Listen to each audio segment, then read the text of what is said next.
You know, over the last 13 years, I've made many mistakes, and I have learned the hard way so many times that there are just certain things that I should always carry with me as a pilot. In this video, we're gonna talk about the top 5 essential pilot items that I carry on myself every day. Let's get to it. I'm Josh, a pilot and flight instructor who loves the sky, sharing it with those around me and using it to see the world from a new perspective. Flying can seem super complex, but I make it my mission to promote safe practices while enjoying the beauty this world has to offer. Subscribe to climb into the cockpit on future adventures. This is Aviation 101. 0991 New Orleans, clear to the Foley Airport via F5 on departure, maintain 2. Hey everyone, Josh here from Aviation 101. We're on the other side of the holidays, beginning of 2023. It is 80 degrees here in San Marcos, Texas. It's a really fantastic day and everybody is beating up the powder and the airport is super busy. I drove to the airport in my 1987 F-150. Clear skies, windows down, 90s country on the stereo. It's been a good day. Been doing a lot of traveling recently and kind of trying to keep up with the editing as best I can. I'm working on some new content and I am still working on the latest series, 3 Countries in 3 Weeks, where Chelsea and I made this massive 5,000-mile loop in this airplane. I'm a little behind on the editing on that series, but part 2 is coming very soon. I'm in the middle of editing that one, and then part 3 and part 4 are gonna come right after that. And then of course I need to edit the content that you're seeing now, among many other things. This is full time for me. A while back, I think it was 2018, I released a video covering the top 10 flight bag essentials, all the things that I carry in my flight bag. I'm thinking about doing an updated video about that because it's 5 years later and my setup has sort of changed. I'm carrying some different things with me. And then of course the situation with the airplane I primarily fly is a little different. My routine as a flight instructor is a little bit different. So let me know down in the comments if an updated flight bag essentials video is something you'd be interested in. And on top of that, if there are any other topics you would like to see discussed on this channel, chime in down in the comments. I read all of these comments. I have added a ton of topics to the list from the first time I did a video like this about the notepad. So please, love to hear your feedback. Love for you to be involved and a part of constructing the ideas for this content as it rolls. So over time, I have found that there are just certain odds and ends, little items that are impeccably useful as a pilot and really in everyday life. I like it when items or things or tools are really consolidated into one tight package that can serve multiple purposes. When I was in Daytona Beach, Florida, when this airplane was getting an entire avionics makeover, I went up in Daytona Aircraft Services RV-7A with Peter, a fantastic flight instructor and test pilot. And when we were there working on the airplane and kind of doing pre-flight, and he's showing me around all the modifications they've done to this airplane and souped it up and stuff, he asked me if I carry a flashlight on me. And I said, no, not beyond what's on my phone, the flashlight on my iPhone. And he said, every pilot should have a flashlight. Well, the next time I was in Daytona, Peter had a gift for me. He gifted me the exact same flashlight that he carries. I have fallen in love with it. This is a Streamlight MicroStream USB. Link to this thing is down in the description if you want to buy one for yourself. It's available on Amazon. Holy crap, it's amazing. It goes right in my pocket. It's not big at all. It's got 2 brightness levels, charges through micro USB. If the battery ever does stop holding a charge, you can unscrew the back here, replace the battery. This is now my most used tool. I use it every day.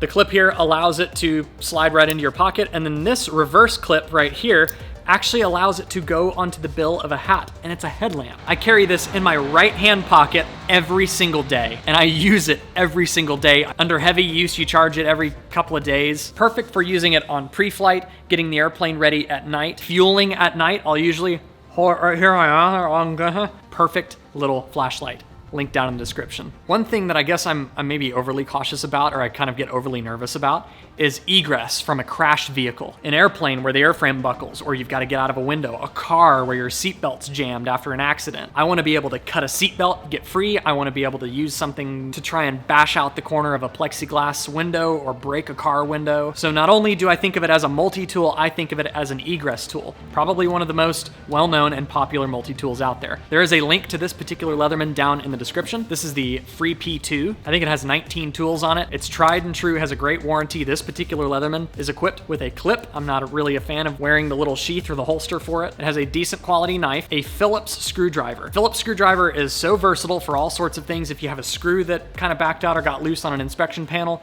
the Southco fasteners on the cowling of this airplane, as the Lord mounts on the firewall and the little receptacles on the lower cowling kind of get worn out over time. Not a big deal, but on pre-flight, I kind of tap on the cowling and you can hear one rattle if there's one loose, and then you can narrow it down, find out where it is. And instead of digging around for a screwdriver in the plane, or if you're out on the ramp with a rental airplane or whatever, you have a Phillips screwdriver with you right here. It has several different types of cutters, several different types of flathead screwdrivers. Small, medium, large. It has a bottle opener, a little teeny tiny ruler, a metal file. Whether it's everyday operations, tightening up a screw or a fastener, egress from an airplane or a car, or into a legit survival situation, you have a toolbox in your pocket. I highly recommend some sort of a multi-tool egress tool. This is what I carry. Most of us these days fly with some sort of a tablet or an iPad, or maybe you have panel-mounted avionics like this airplane that have the charts and everything built into it. Just in case you have some sort of like an iPad meltdown or some issue with your avionics, you should have some sort of electronic flight bag program on your phone. In my case, I use ForeFlight. Charts, terminal procedures, maps, obstacles, terrain data, all of that stuff stays up to date. My phone is connected to the cellular network.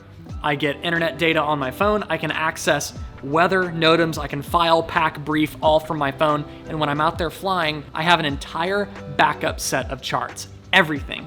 I have backups right here on my phone. I think that's so important, and it's so easy. You carry this thing with you every day, so why not just have a backup set of everything right here? On top of that too, I have the entire aircraft checklist right here too. I primarily use my iPad for that. That means not only are my charts electronic, my checklist is electronic too. You need to have a backup. I have had my iPad overheat. I have had it have a battery issue and it turns itself off. Don't be caught up creek without a paddle. Install whatever EFB you're using on your tablet, on your smartphone, and keep your charts, checklists, and everything up to date there as well. Oh boy. This one got me into an unfavorable situation twice, and I learned my lesson after the second time. Carry multiple payment methods. When you are traveling, really whether it's by car, by airline, or by private aircraft, you need to have multiple ways to pay for things. The most important, I think, being fuel. I have gone across the country in this airplane before, ended up in the middle of nowhere out west in New Mexico after hours, try to get gas at an airport, and my card got declined. I was using a credit union at the time.